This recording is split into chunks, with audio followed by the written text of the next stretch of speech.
Բարև ձեզ ընկերներ, շնորհակալ եմ, որ եկաք տաղավար, մի քանի թեմաների կանդրադառնանք եւ այսպես այլևս այս իշխանությունները քանի խոսում են խաղաղությունից, բանակում ենք տեսնում ենք խաղաղ պայմանների ճակերտալով մահ է, հերթական ողբերգություն ուղղող 2 օր առաջ, բնականաբար Սուրեն Պապիկյանին պիտ պահում է Նիկոլ Փաշինյանը, պաշտոնանկության հարց այստեղ չկա, կուզեմ այս մահմանը անդրադառնանք ընդհանուր առմամբ իրավիճակին ու սրա զուգահեռ Ալիևի վերջին հարցազրույցում շեշտադրումները Ատոմակայանը վաղ թե ուշ փակվելու է, այսինքն սա նորից բերում են իրենք առաջին պլան եւ ինչ է նշանակում, եթե ատոմակայանը փակվի, Արցախի ժողովրդի իրավունքներն ու մտածածին արևմտյան ադրբեջանցիների, այսպես ասենք, իրավունքները դնել նույն հաղթության վրա, ինչ է անում է Նիկոլ Փաշինյանը, եւ նաեւ մի ներբեք կապիտուլյատ լինելուց Ալիևն է ասում Նիկոլ Փաշինյանի, խնդրեմ։ Շնորհակալություն հրավերի համար։ Նախ ուզում եմ արձանագրել, որ ի պատիվ Անժելա Թովմասյանի այս տաղավարում գոնե Արցախի դերոշը մնացել է, որի համար շատ ուրախ եմ եւ ցավալի է, որ դա որպես գովերքի խոսք է ներկայացում իհարկե, բայց ուզում եմ փաստեմ եւ նաեւ շնորհակալություն հայտնեմ Տիկին Թովմասյանին, որ երբեք չի հրաժարվում եւ չի ուրանում այն պայքարը, որի համար տարիներ շարունակ նա եւ այլ մարդիկ, նաեւ ովքեր Բաքվում են այսօր բանտերում նստած, նաեւ այսօր քաղաքական բանտարկյալ են Հայաստանում, տվել են իրենց կյանքը, եռաբլուրում են, այն մարդիկ, ովքեր պայքարել են այս դրոշի համար, այն մարդիկ, ովքեր չեն հրաժարվում հայկական Արցախից, այն մարդիկ, ում համար մեր պայքարը իրական է եւ ում համար այս պայքարը չի ավարտվել։ Այն արցախցիների, ովքեր չեն մոռացել իրենց տունը եւ այն Արցախը, որտեղ 3000 տարվա մեջ առաջի անգամ հայ չի ապրում, Նիկոլ Փաշինյանի եւ քաղաքացիական պայմանագիր կուսակցության ներկայացուցիչների վարած քաղաքականության արդյունքում։ Եվ նաեւ կվերադառնանք այս թեմային ներողություն խնդրել չխնդրելու կոնտեքստում եւ կասենք, թե ինչի համար նրանք պետքա ներողություն խնդրեին ազգից եւ պետքա ներողություն խնդրեին անհատական քաղաքական գործիչներից, որը չեն արել։ Հիմա վերադառնալով Ալիևի հոխորտանքին, մենք հիշում ենք, որ բազմիցս խոսել ենք այն մասին, որ Ալիևի հրետորաբանությունը եւ խոսույթը առասարակ 2018 թվականից հետո շեշտակիորեն փոխվել է, այսինքն մենք կարող ենք դա ոչ թե իմ կարծիքն է, որպես հանրապետական, որպես Սերժ Սարգսյանի թիմակից, այլ դա ժամանակագրական տվյալներին եւ դա փաստ է, երբ Սերժ Սարգսյանի կառավարման տարիներին նույն Իլհամ Ալիևը ասում էր, որ նրան փակ դռների ետևում փաստացի Սերժ Սարգսյանը ստիպում է ճանաչել Արցախի անկախությունը եւ միջազգային հանրությունն է ստիպում նրան ճանաչել Արցախի անկախությունը, իսկ այսօր Իլհամ Ալիևի խոսույթը եւ հրետորաբանությունը փոխվել է այնքան, որ նա արդեն փորձում է ներքաղաքական խնդիրների խառնվել հայկական քաղաքական կյանքում եւ ասել, որ պետք է սահմանադրության այս կամ այն դրույթը փոխեք։ Սա մեկ։ Երկրորդը վերադառնալով նաեւ ուրեմն ատոմակայանի թեմային, որ նորից ինչ որ պահանջներ կան դաշտում կային մարդիկ, ովքեր խոսում էին կեղծ թեզեր էին շրջանառում այն մասին, թե Սերժ Սարգսյանը ՍԵՊԱ-ի պայմանագրով հրաժարվել էր ատոմակայանից եւ ատոմակայանը պետք է փակվեր, դա կեղծ թեզ է։ Ես ուզում եմ մեր հանրությանը ասեմ, օրեր առաջ ես վիդեո էի տեղադրել սպառիչ պատասխաններով, եւս մեկ անգամ ուզում եմ փասել, որ դա նիկոլական, դա ալիևյան թեզեր են, դրանք չեն համապատասխանում իրականությանը։ Երրորդ նախագահ Սերժ Սարգսյանը ՍԵՊԱ-ի հետ կնքել էր պայմանագիր, որը խոսում էր արդիականացման մասին ատոմակայանը, այսինքն այս բլոկի հետագայում փոփոխության եւ միաժամանակ Ռուսաստանի Դաշնության հետ, Ռոսատոմի հետ 300 միլիոն դոլարի պայմանագիր էր կնքել, որը հնարավորություն կտար ավելի մեծ ներդրում իրականացնել հայկական ուրեմն ատոմակայանի վրա եւ ունենալ ավելի մեծ հզորություն եւ դա անել Ռուսաստանի Դաշնության հետ միասին եւ սկզբունքով, այսինքն ՍԵՊԱ-ն ընդհանրապես կապ չի ունեցել այն շարունակության հետ, որը նախատեսված է եղել Ռուսաստանի Դաշնության հետ եւ նաեւ Սերժ Սարգսյանի քաղաքականությունը երբեք չի եղել ինչ որ մեկի հաշվին։ Միշտ եղել է Հայաստանի Հանրապետության եւ Արցախի համար։ Մենք միշտ բանակցել ենք Սերժ Սարգսյանի օրոք, թե մենք ինչ ենք ստանալու։ Մենք երբեք չենք բանակցել, թե մենք ինչ ենք տալու։ Հետևաբար այս ամեն ինչը քարոզչական թեզեր են, որոնք նետվում են ադրբեջանցիների կամ այլ արտաքին ուժերի կողմից եւ ներմուծվում են Հայաստանի Հանրապետություն այս կամ այն աջակիցների, այս կամ այն մարդու աջակիցների կողմից սկսում են քարոզվել եւ չեն համապատասխանում իրականության, բայց մենք այս թեզերի հետևից գնալու ենք, որպեսզի հասկանանք, թե ոնց է լինում, որ որոշ մարդկանց աջակիցների եւ Իլհամ Ալիևի խոսույթը միաժամանակ նմանատիպ է լինում եւ նույն ուղղությամբ է գնում, որը մեծ կասկածներ է հարուցում։ Սա այս մասով։ Շարունակությունը հիմա վերադառնանք, թե ինչ խնդիրներ կա անվտանգության մասով։ Մենք այսօր ունենք հետեւյալ խնդիրները։ Այսօր իմ կարծիքով առաջնային խնդիրը, ես նոր գրառում եմ արել այդ մասով, Իրանի գեներալ-մայոր շատ կարևոր ռազմական գործիչ Իրանի համար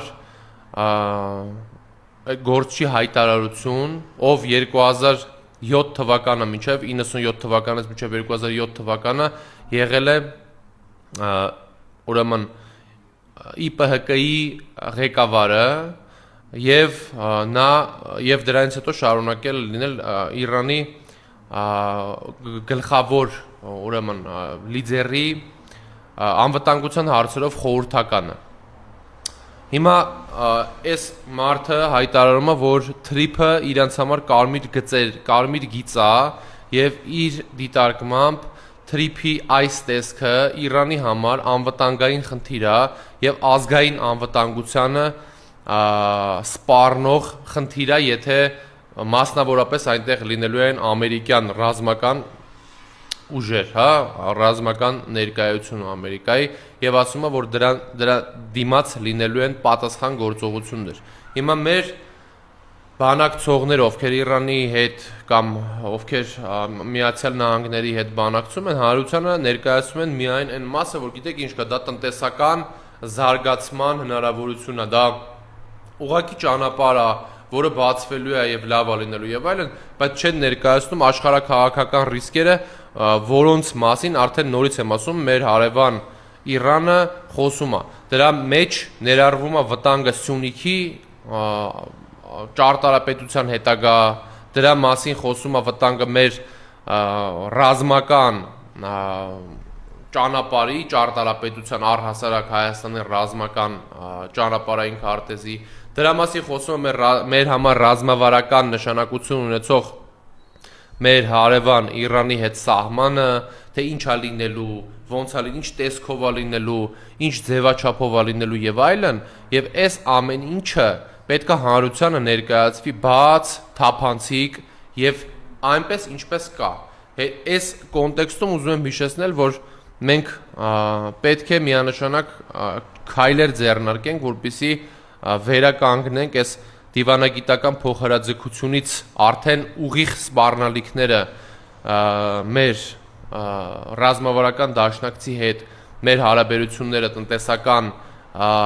ուրեմն փակ ուղիները, որոնք ձևավորվել են, պետք է դրանք վերանան, որովհետև այդ մեր ժողովրդի համար լավ չի։ Մենք այսօր ունենք տնտեսվարողներ, ովքեր այդ պատճառով ունեն մեծագույն խնդիրներ, ովքեր այսօր մենակ են մնացել, ովքեր այսօր ունեն օգնության կարիք, որովհետև իրանց տնտեսությունը իրանք ձևավորել են ԵԱՏՄ-ի շրջանակներում, այն ԵԱՏՄ-ի, որը տասնյակ միլիարդավոր դոլարների ներհոսք է ապահովել Հայաստանի Հանրապետությանը, այն ԵԱՏՄ-ի, ումից այսօրվա իշխանությունները ընդդիմություն եղածած ժամանակ բողոքում էին եւ ասում էին, որ դա մեկ գիշերում կայացրած որոշում էր, թեև Սերժ Սարգսյանը երկար ժամանակ ամեն ինչ արել է, դիվանագիտական բոլոր լծակները օգտագործել է, որ մենք ներգրաված լինենք ԵԱՏՄ-ին, որովհետև ինչպես տեսնում եք, եթե մենք ԵԱՏՄ-ի մեջ չենք, ինչքան է տնտեսվարողների վիճակը վատանում, իսկ եթե մենք ԵԱՏՄ-ի մեջ ենք, ինչ հնարավորություններ է դա բացում հայ հասարակության համար, Հայաստանի տնտեսության զարգացման համար։ Եվ այս ամեն ինչը մենք պետք է կարողանանք ճիշտ իրականացնենք, որ Հայաստանի ազգային անվտանգությունը չխաթարվի, որպեսզի հայ քաղաքացին, Հայաստանի Հանրապետության քաղաքացին կարողանա իրեն լավը զգա։ Եվ սա ենթադրում է աշխարհաքաղաքական ճիշտ մոտեցում։ Եթե դու տեսնում ես, որ Օրմուզյան նեղուցը փակ է, եթե դու տեսնում ես, որ Օրմուզյան նեղուցից բացի Բաբել Մանդեբի նեղուցն է արդեն փակ, եթե դու տեսնում ես, որ այդ ճգնաժամը տարածաշրջանում այս տեսքով թրիփը ներկայացնելը ուղղակի ծիծաղելի է։ Պետք է ներկայացնել այնպես, որպեսզի չլինի ոչ մեկի համար սպառնալիք եւ լինի Հայաստանի Հանրապետության համար օգուտ, Հայաստանի Հանրապետության քաղաքացու համար օգուտ։ Այս կոնտեքստում նաեւ ուզում եմ մեր ընկերների համար, ովքեր որ հետաքրքրվում են աշխարհաքաղաքական զարգացումներով, ասենք, որ մեր ռազմավարական դաշնակիցը այսօր պատերազմի մեջ է եւ կան նորություններ այդ մասով, որոնցով ուզում եմ ձեր հետ կիսվեմ, դա աննախադեպ ուրեմն արձանագրում է, որովհետեւ աշխարհահռչակ պարբերական երեք անդրադարձել է Ուկրաինայի իշխանության խնդրանքին, որ ըստ այդ պարբերականի Ուկրաինայի իշխանությունը խնդրել է երրորդ երկրի, որ Ռուսաստանի հետ բանակցեն Սև ծովում հարվածների դադարի հարցը, որ դադարեն Սև ծովում հարվածներ իրականացնել, եւ մենք տեսնում ենք հետեւելը, որ Ուկրաինայի վարած քաղաքականությունը Սև ծովում, այսինքն իրանք մտածում են, որ Սև ծովում իրանք կարողանան ինչ-որ ավելի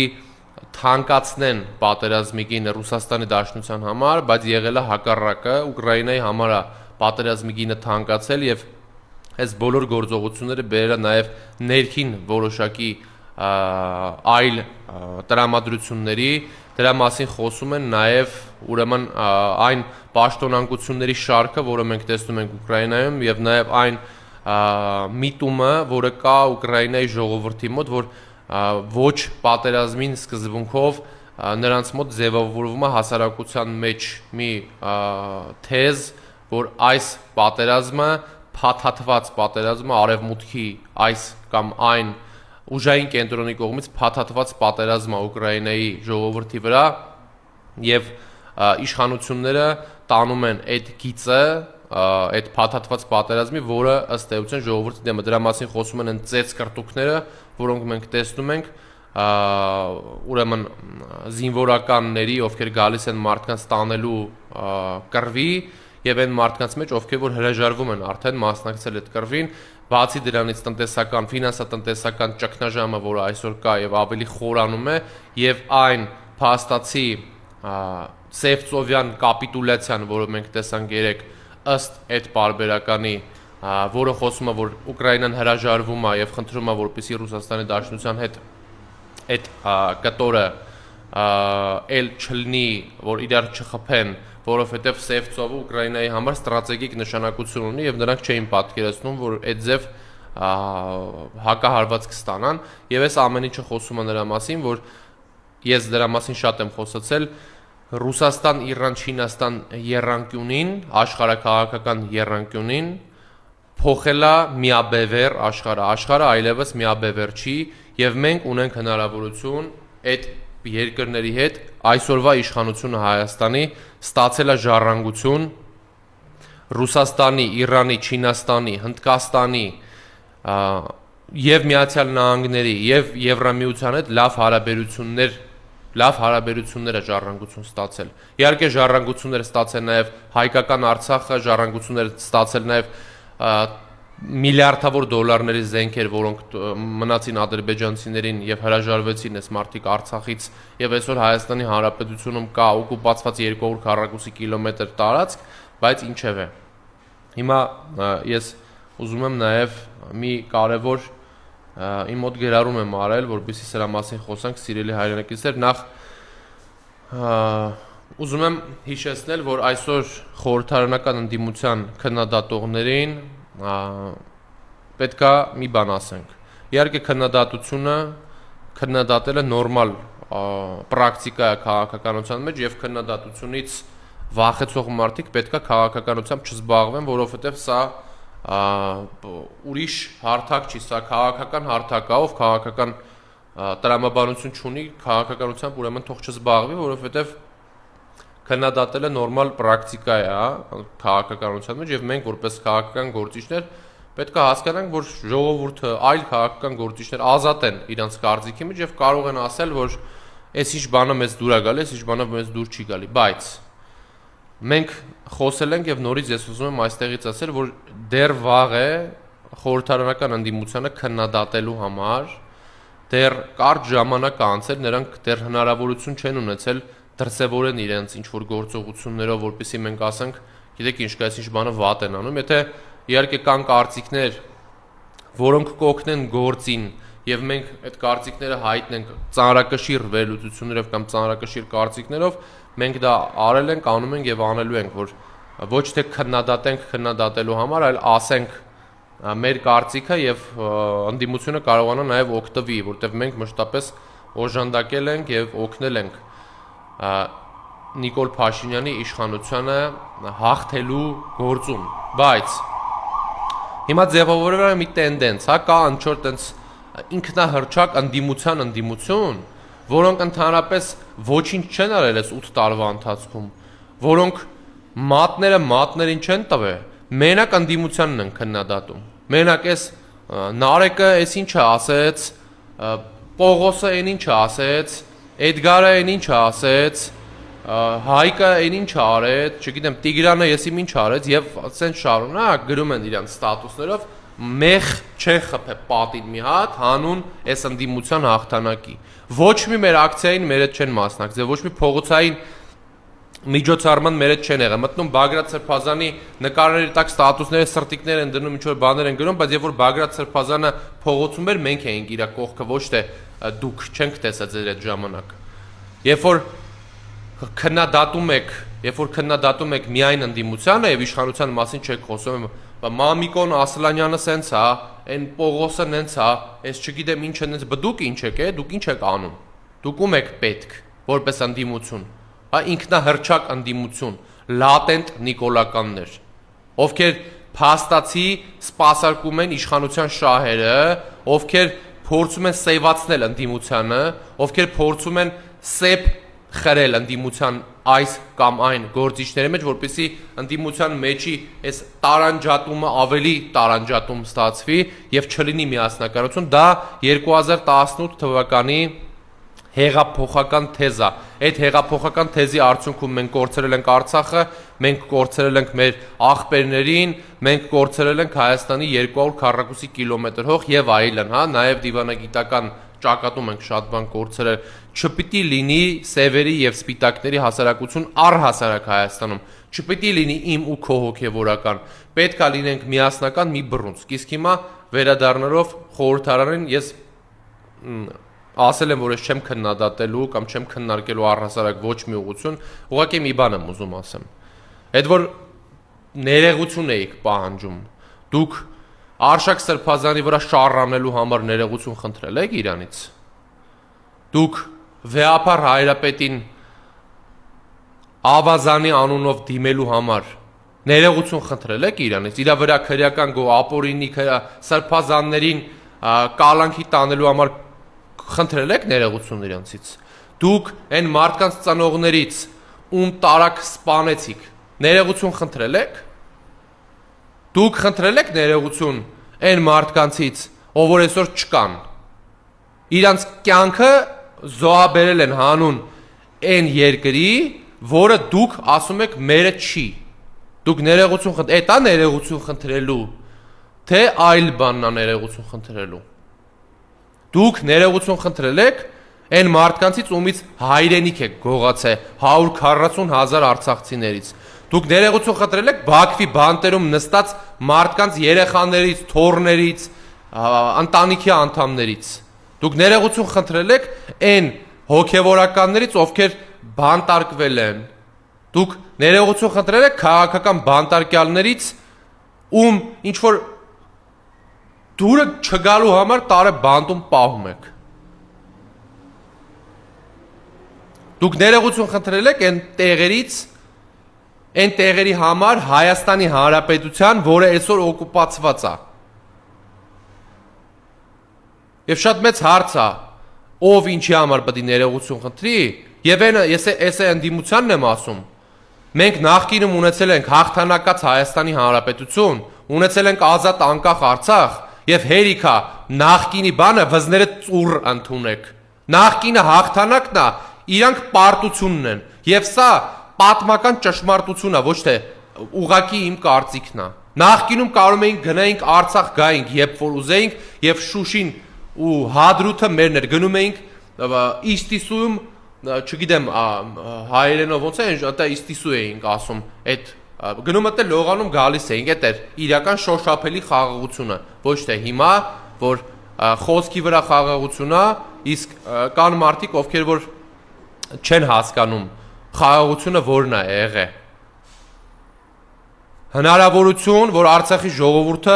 ինքնորոշվի, դա է եղել խաղաղություն, ոչ թե այսօր, որ Արցախի ժողովրդին ասում են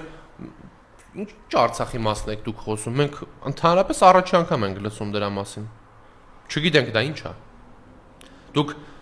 տասնյակ մարդկանցից պետքա ներողություն խնդրեք նրա համար, որ իրանց տաները վերցրել է, կորցրել են իրանց տաները։ Այսքանը սիրելի հայրենակիցներ, կհանդիպենք։